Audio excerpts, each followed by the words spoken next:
You are so full of crap. No, I swear. Seriously. Swear. You're doing something right. Well, I'm Andy. I'm Kelley. And we know each other a little bit. We do, but we're going to get to know each other better.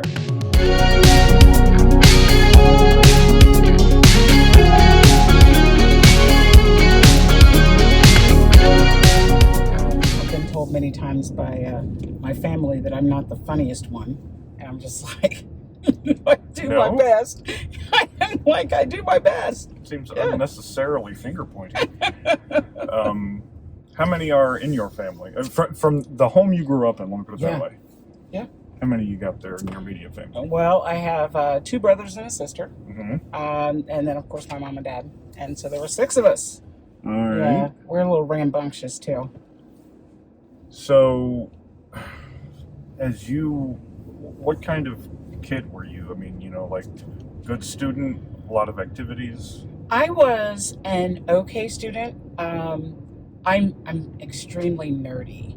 So, and I'm not sure that that's something that, people say with pride anymore, but I've been like that ever since I was a child. I was the book girl. I was the science fiction girl. Mm-hmm. I was all of those things. So, I got labeled as being nerdy a lot. I wasn't the cool kid.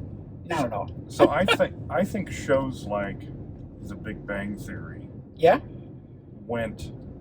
have a really big impact into the term nerd or nerd culture. Yeah.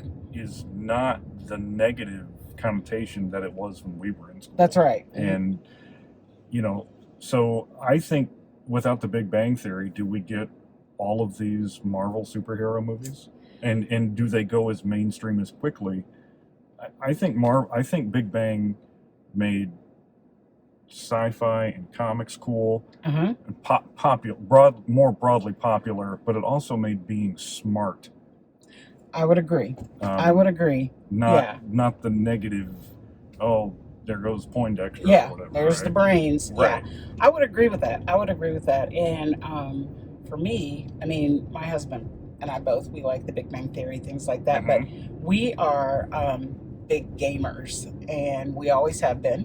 Mm-hmm. We met playing Dungeons and Dragons. So you met that way? That's how we met. Yeah. In person or online? In person. My brother hosted a Dungeons and Dragons game, and it was going to last for a weekend. Mm-hmm. And I was like, I want to come. And so So you had played before? I had played before. Okay.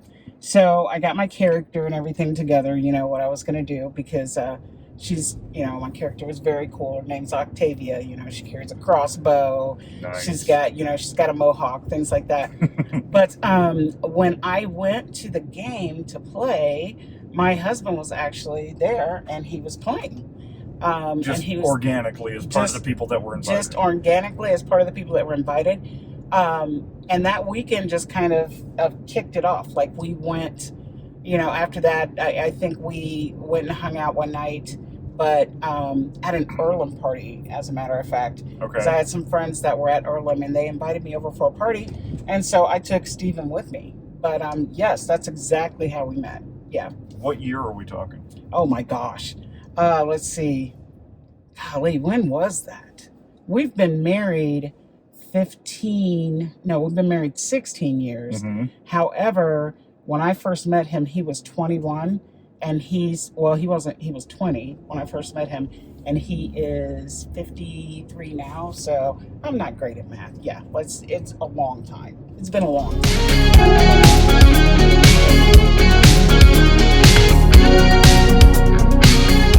I like to challenge people on this, honestly. I'm a huge Prince fan. And people always say, oh, well, his first album was, they remember the album cover, and they say, he was in the clouds, like on a flying horse. And I said, that actually was not his first album. And then they're just like, yes, it was. I'm like, no, actually his first album was called For You. Mm-hmm. It just had his face on it. He played every single instrument. He produced the album, everything, and it was called For You. People forget about that album. So by the time Controversy came out, that was his maybe his third or fourth album, and people thought it was like the second album. No, they forget all about his first album. So where does controversy in the sequence of 1999? Is that before or after? It's before. Okay. It is before. So you were in there early. Oh, way early. Okay. Way early. And I can't even remember. I saw him on, it was so funny. It used to be the Midnight Special, I think it was called. It was a music show that came on at night. And he performed on there. Okay. And I was just... Is that how you found him? Blown away. Was that your first experience with him? That was my first experience with his music. And then I remember, it's so funny when I say this too, because like the Easter Bunny bought me his first album. I woke up and it was in my Easter basket and I was like, this is amazing. So, the gift of music. Yeah. So that the Easter Bunny obviously knew what kind of an impact it was having on you. Yeah. So for that what a wonderful gift to give his music, you know. My parents knew me very, very well, and they knew that I've always been very into music. Music can change my mood like that. Sure. There are songs that I hear that I'm just like, I know exactly what I was doing when that song came out. Things like that. Yeah. So I always would get things. I remember one year, again, the Easter Bunny put in my basket, Philadelphia Freedom by Elton John. Oh, yeah. And I was just like, this is amazing. And then I ended up, like, for Christmas one year getting, of course, the Captain Fantastic album. Okay. And things like that. So there's always been, my parents were always linking me to music. Always.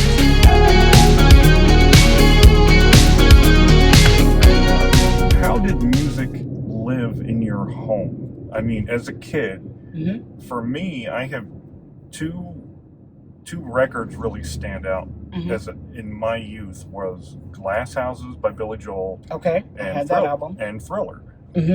And those two, I mean, my two younger brothers had the Michael Jackson, like the Barbie-sized Michael Jackson, with the Beat It jacket. Yeah. There's one with the Thriller jacket. The action glove. figure. Yeah. And it, I mean, could not have, I mean, I remember practicing Michael Jackson's signature just because he was just so, he was everything. I mean, Thriller's like 82, 83, 84, somewhere in there. Yeah. So we never had music just like playing in the background or anything. I mean, we had, record players and stereos and boom boxes and stuff. So how did music live in your house as a household? We had, actually, I'm going to say we have multiple record players in our house because we had a large record player which sat in our living room. Like the big console kind? Yes, it was a big console kind. And my mother always had music playing, all different types of music, all the time. I had a personal record player, which I had upstairs in my room. And so my father also had then a record player, which was, my father, we used to, as I remember, and a friend and I were talking about this the other day, was that I was like, you remember I said, my dad had like that bar down in the basement. And she was like, yeah, I remember that. We used to go down there. There was a fireplace down there. There was a television set down there. My father had like a bar area set up, which of course we did not go into, but there was also a record player down there too. So we would get the records out and we would listen to them. There was Billy Preston. There was, of course, oh gosh, what is his name? There was James Brown, Billy Preston. I can go on and on and on. And there were always those albums. So we were always listening to them.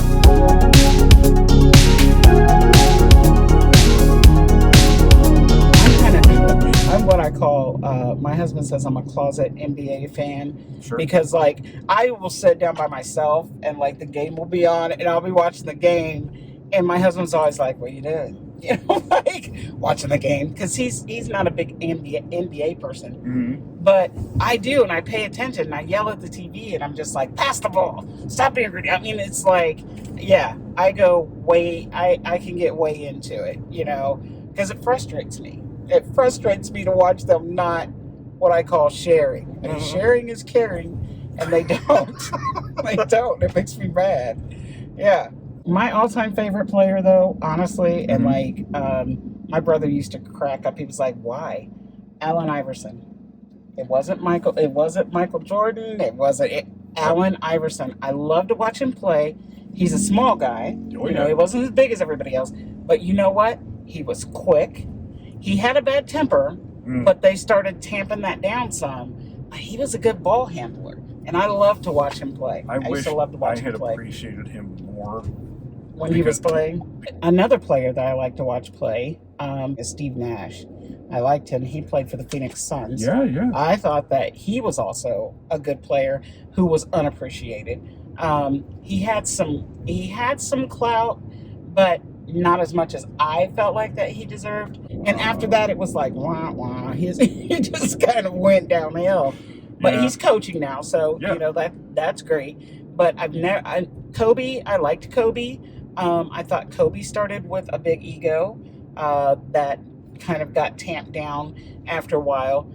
Always loved Shaq. Shaq is hilarious. I always what a liked. just an awesome human being. Yes.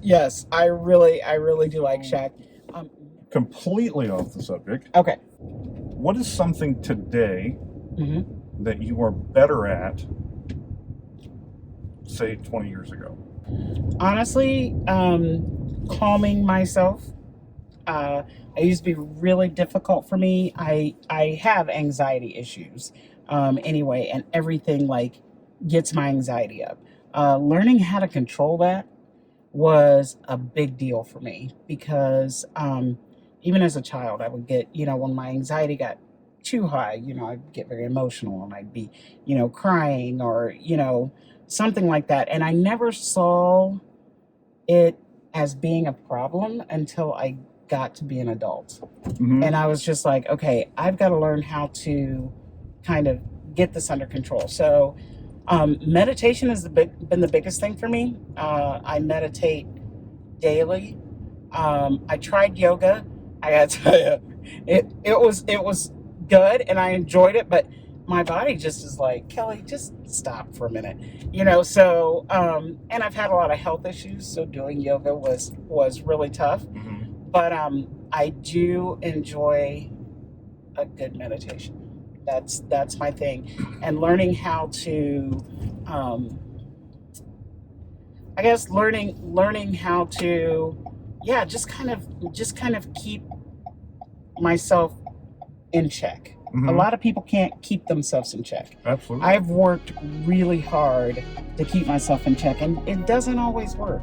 It does not always work.